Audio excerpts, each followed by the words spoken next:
Amigos, o vídeo de hoje versa sobre um capítulo de um livro do Habermas chamado Três Modelos Normativos de Democracia. Esse livro, chamado Inclusão do Outro, é um livro sobre política de Habermas. É um livro dos anos 90, veio depois de Direito e Democracia, e é um dos livros onde Habermas vai tratar especificamente do tema de política. Habermas, então, é um pensador alemão, está afiliado à teoria crítica. Mais tarde, num outro vídeo, vou explicar o que vem a ser a teoria crítica, o que vem a ser a Escola de Frankfurt, quais são as novidades que a Escola de Frankfurt trouxe para a ciência, o que isso tem a ver com o direito. Mas, enfim, Habermas então escreve esse livro, A Inclusão do Outro, e o nono capítulo desse livro chama-se Três Modelos Normativos de Democracia. O título já é significativo. Três modelos significa, então, que não são tipos ideais no sentido weberiano, no sentido que Max Weber traz. Esses três modelos não são uma abstração de tipos de democracia que nós encontramos na sociedade, e sim três descrições possíveis do que vem a ser democracia. E essas descrições, entendo por descrições, uma mistura, então, das experiências com aquilo que os livros falam sobre o que é democracia, os que os livros falam combinado com as perspectivas sociais do que é democracia. Os três modelos, então, são liberalismo, republicanismo e democracia deliberativa. Habermas, então, é famoso pelo seu trabalho com a democracia deliberativa. Habermas, então, defende que a democracia deliberativa é o melhor modelo de democracia. Habermas não é o único autor da democracia deliberativa, mas, enfim, ele é um dos autores mais importantes. Também uma nota aqui prévia: republicanismo não entendo um tipo de democracia vinculada ao Partido Republicano. Nos Estados Unidos não tem nada a ver com isso. E republicanismo também não está vinculado com os novos movimentos republicanos aqui no Brasil e também na Europa, que trazem uma revalorização do princípio da igualdade, uma revalorização da ideia de não apropriação da coisa pública. Republicanismo aqui está mais conectado com a chamada escola comunitarista da democracia. Bom, então vamos analisar os três modelos de democracia na perspectiva de Jürgen Habermas. Quais são as características da democracia liberal, então, para Habermas? Uma é a ideia de que Estado está separado de sociedade civil. Evidentemente que isso é uma questão de perspectiva, porém, numa perspectiva liberal, é uma perspectiva canônica, ou seja, seria sempre o Estado estaria separado da sociedade. O Estado não está separado da sociedade porque, enfim, a sociedade é constituída por comunicações e o Estado é uma espécie de comunicação. Mas não vem aqui o caso fazer a crítica dessa concepção. Na perspectiva liberal, então, o Estado está separado da sociedade, há uma idealização da sociedade civil como se fosse inerentemente boa, e sociedade civil está entendida no sentido de mercado, ou seja, um espaço onde as pessoas trocam bens e serviços em busca do seu interesse individual. O que é o processo político, então, numa perspectiva liberal? O processo político, então, é a programação do poder público. As pessoas vão lutar por posições, por maior influência, então, o processo político é uma luta por posições, por influência, a escolha da melhor elite, nos dizeres do Schumpeter, para então escolher quem vai programar o Estado, e o Estado ele é programado em prol dessa sociedade que é tomada como mercado. As decisões políticas, então, elas são legitimadas por processos eleitorais. Se não existiu uma eleição, não há legitimação nessa decisão política.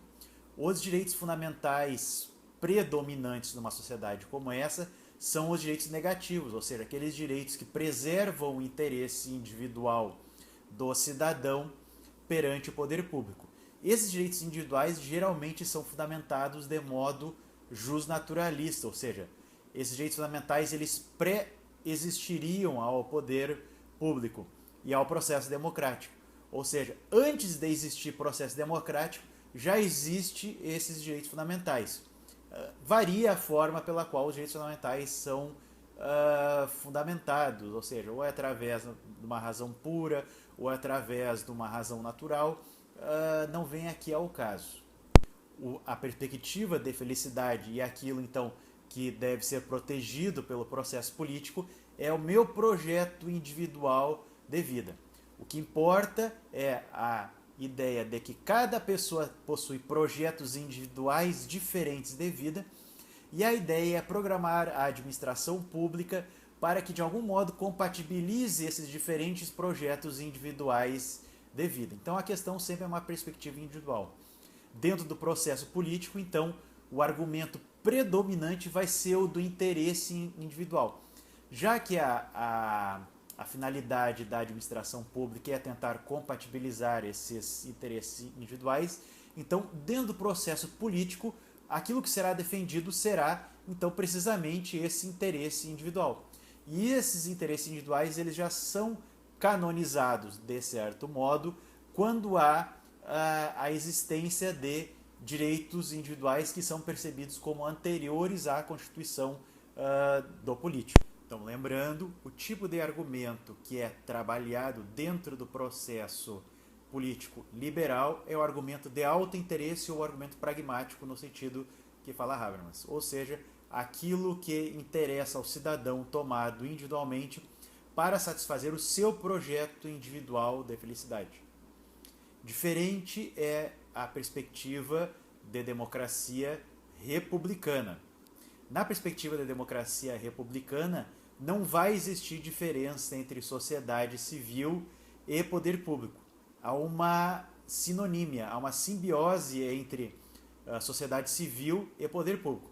Na verdade, então, o Estado é apenas uma pessoa jurídica que corresponde à sociedade. Não há separação. Na perspectiva comunitarista ou republicana, a sociedade não é só mercado. Na verdade, a questão do mercado é algo de menor importância. A sociedade é, sim, um complexo de valores compartilhados. Então, o republicanista ou comunitarista, ele valoriza não só uma situação onde as pessoas podem trocar bens e serviços, mas muito mais valoriza a ideia de valores compartilhados, de tradições compartilhadas. É isso que é importante para um republicano e é isso então que deve constar como matéria principal, como assunto principal do processo político. O processo político, então, vai ser aquele processo onde serão reproduzidos e criticados e retrabalhados os valores de uma comunidade. O processo político ele é um processo de autoentendimento ético. O que é importante para o cidadão é a realização de valores coletivos. É importante para o cidadão tomado individualmente que a coletividade vá bem. Há uma perspectiva de uma felicidade coletiva.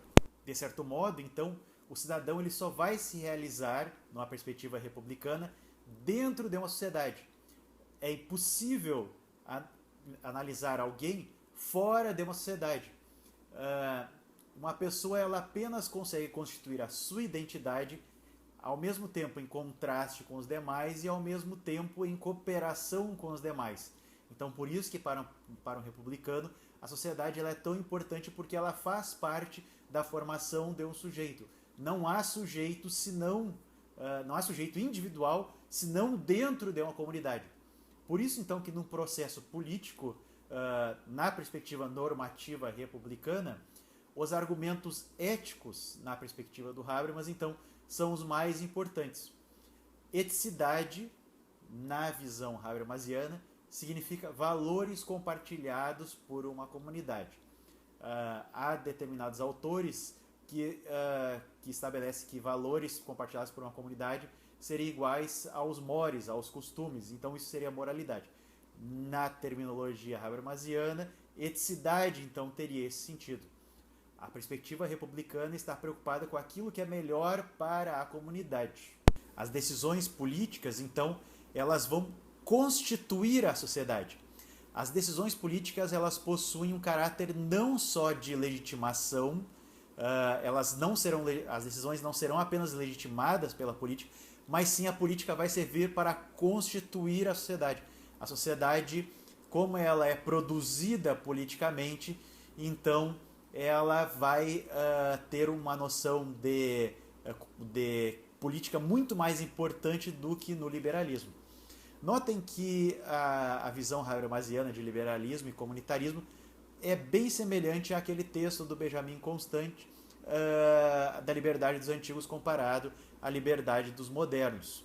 Enquanto que para um antigo a felicidade então seria, por exemplo, o espartano seria vencer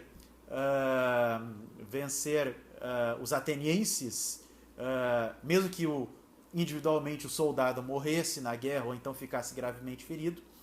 Para um moderno, na visão então liberal, nunca existiria essa ideia de felicidade coletiva. Simplesmente, se eu conseguisse adquirir aqueles bens que eu desejo e ter a vida que eu projetei, eu seria uma pessoa feliz. Que a concepção republicana, não vamos pensar agora na guerra dos atenienses contra os espartanos, mas ela é importante porque consegue admitir que há projetos coletivos. Então, há um projeto coletivo na Constituição da República Federativa do Brasil de 1988 de generalização do ensino e formação do cidadão. Está lá escrito na Constituição. Há um projeto coletivo de alcance do pleno emprego. Há um projeto coletivo de estabelecimento de um padrão alto de atendimento à saúde do cidadão, gratuito e universal. Então, há diversos projetos coletivos nas constituições mais modernas. As constituições do pós-guerra trazem muitos projetos coletivos que têm a ver com valores da comunidade também. E esses valores coletivos eles se expressam em direitos positivos. Enquanto que os liberais estão mais conectados com direitos negativos, ou seja, direitos a uma defesa perante o que seria uma indevida interferência do Estado, o republicano está muito mais preocupado com os direitos positivos, ou seja, como realizar um projeto fundamental do Brasil, que não é exclusivo do Brasil, mas enfim, de atender a grande carência no atendimento à saúde, no atendimento à demanda por formação do cidadão, por formação da pessoa humana, no atendimento ao idoso, enfim, como realizar isso? Isso é um projeto coletivo e é algo que traz uma felicidade coletiva. Sempre se diz, então, daquelas teorias que ficam no meio, que são teorias fáceis, ou seja, que tentam pegar o que há de melhor numa ou outra. Penso que aqui que a democracia deliberativa, apesar de realmente ser um meio termo entre a democracia liberal e a democracia republicana, ela é extremamente complexa, tem muitas variantes, tem muitas conexões que não dá para fazer aqui nesse vídeo curto, mas enfim, realmente a democracia deliberativa seria um meio termo entre uma perspectiva e outra. Há uma separação entre sociedade civil e Estado. Realmente, Habermas não pensa que que o Estado simplesmente é a constituição jurídica da sociedade civil, até porque Habermas imagina uma democracia multinível. Por exemplo, Habermas propôs uma constituição para a Europa. Mas Habermas admite que essa separação é apenas uma questão de perspectiva, porque afinal de contas o poder público é apenas uma criação da sociedade, e se algo é uma criação da sociedade, continua sendo sociedade. Habermas admite que na modernidade, sim, há uma abertura aos projetos individuais de felicidade, mas uma democracia não pode se limitar a apenas isso. A democracia tem que admitir que há valores comunitários, há valores que interessam à grande comunidade do continente, ao Estado-nação, ao Estado-membro, ao município onde quem está me assistindo mora. Então, há necessidade de que a democracia dê conta tanto da perspectiva ética, ou seja, dos valores da comunidade, como a democracia também dê conta dos projetos individuais de vida.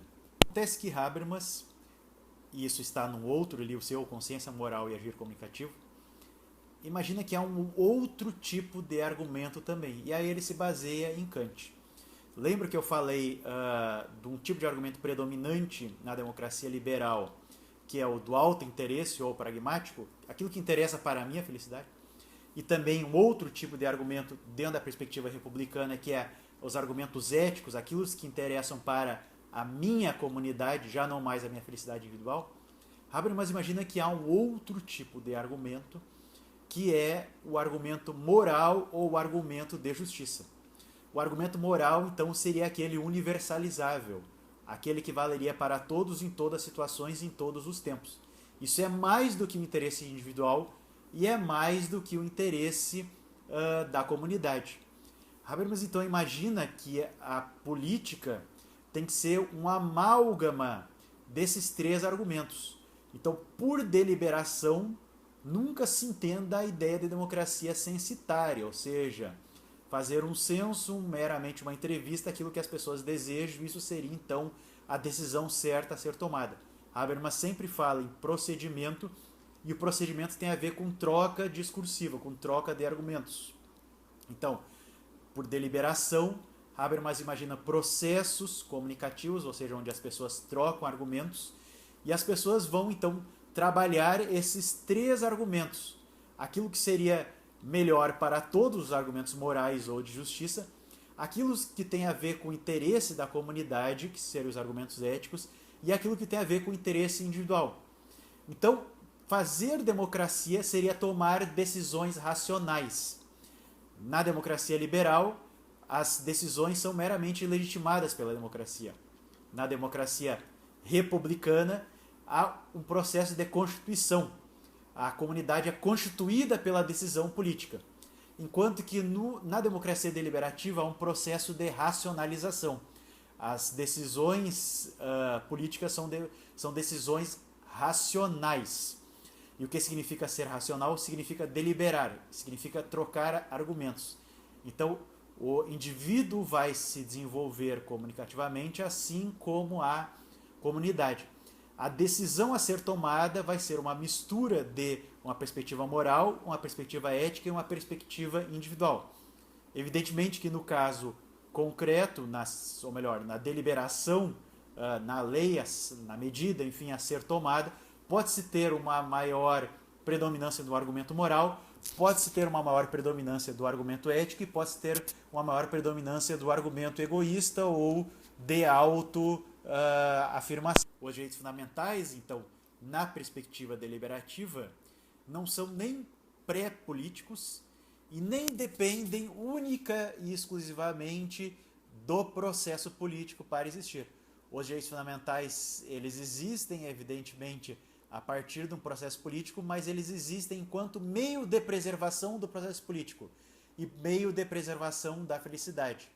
Então, para que eu tenha a possibilidade de defender o meu interesse individual e tenha a possibilidade de defender os interesses da minha comunidade, eu tenho de preservar certos direitos.